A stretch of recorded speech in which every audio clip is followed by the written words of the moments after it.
Gante es una ciudad universitaria que se encuentra en Bélgica. Aquí tuvimos la oportunidad de entrevistar a varios mexicanos que con su talento están haciendo un destacado trabajo por estas tierras.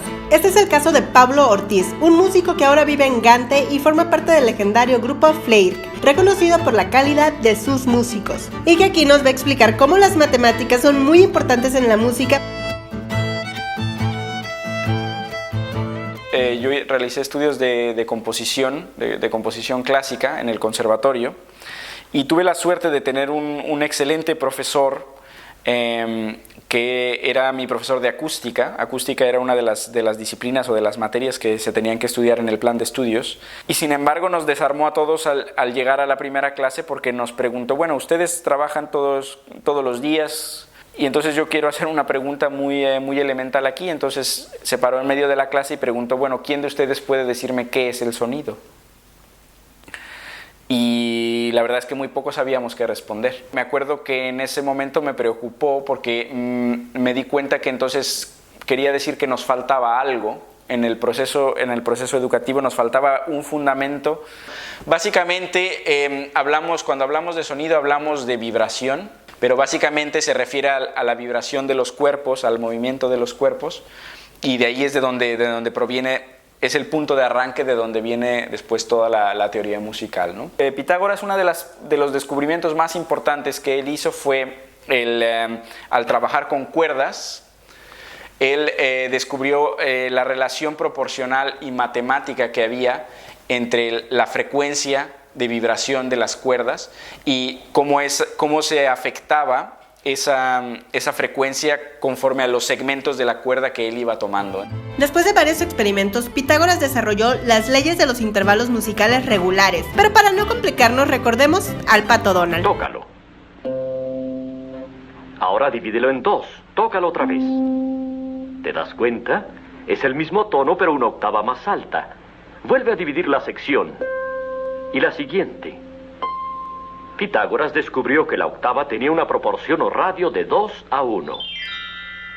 Mediante simples fracciones logró esto. Y de esta armonía matemática nació nuestra escala actual.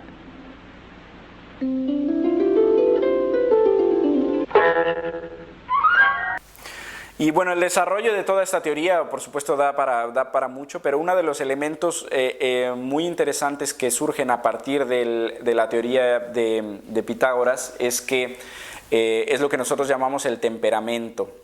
Resulta que con el sistema de Pitágoras de la superposición de las quintas, como habíamos mencionado antes, se llega a una cierta problemática en lo que es ya la práctica musical, porque este es un principio, el principio de Pitágoras es un principio que se basa en el principio natural del comportamiento del sonido, pero que nunca llega a ser realmente un sistema, porque digamos que es una superposición que se abre al infinito.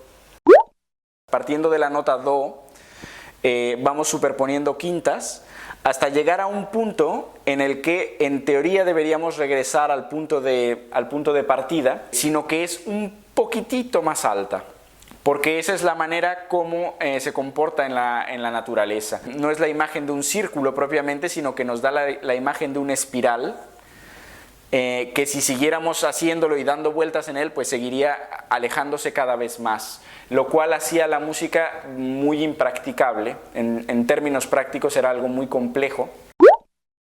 La primera solución, que es la que tenemos aquí, es yo diría una solución típicamente medieval, porque es además muy bruta. Todas estas quintas resultan perfectas, no hay ningún problema para utilizarlas. Y esta última, que se nos pasaba un poco, pues simplemente le cortamos. La cortamos y la soldamos aquí para que no se nos haga la espiral y se nos quede un círculo. Y bueno, solucionaba algunos problemas, pero habría otros problemas. Entonces, lo que se hacía en esa época, básicamente era, esa quinta se asumía que existía, se tenía que convivir con ella, pero lo que se hacía era ponerla en algún sitio donde nos estorbara menos. Entonces, bueno, durante muchísimos años hubo mucha gente que se estuvo preocupando por encontrar una solución a esto.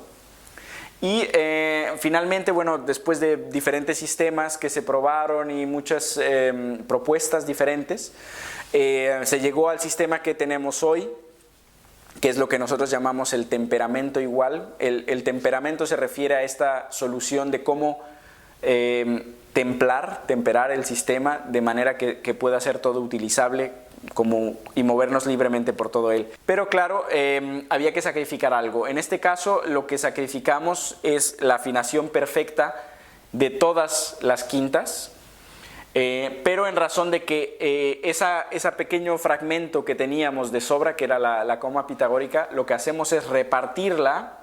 Esa quinta más pequeña que teníamos, la repartimos en todas las otras quintas, es decir, la repartimos en 12, con lo cual nos quedan, digamos, 12 quintas, todas imperfectas, pero solo muy poquito, es decir, con una imperfección casi imperceptible, casi, con excepción obviamente de las octavas, que lo que nos aseguramos aquí es que la octava siempre es corresponde exactamente al doble de la frecuencia, lo que decíamos antes, la mitad de la cuerda.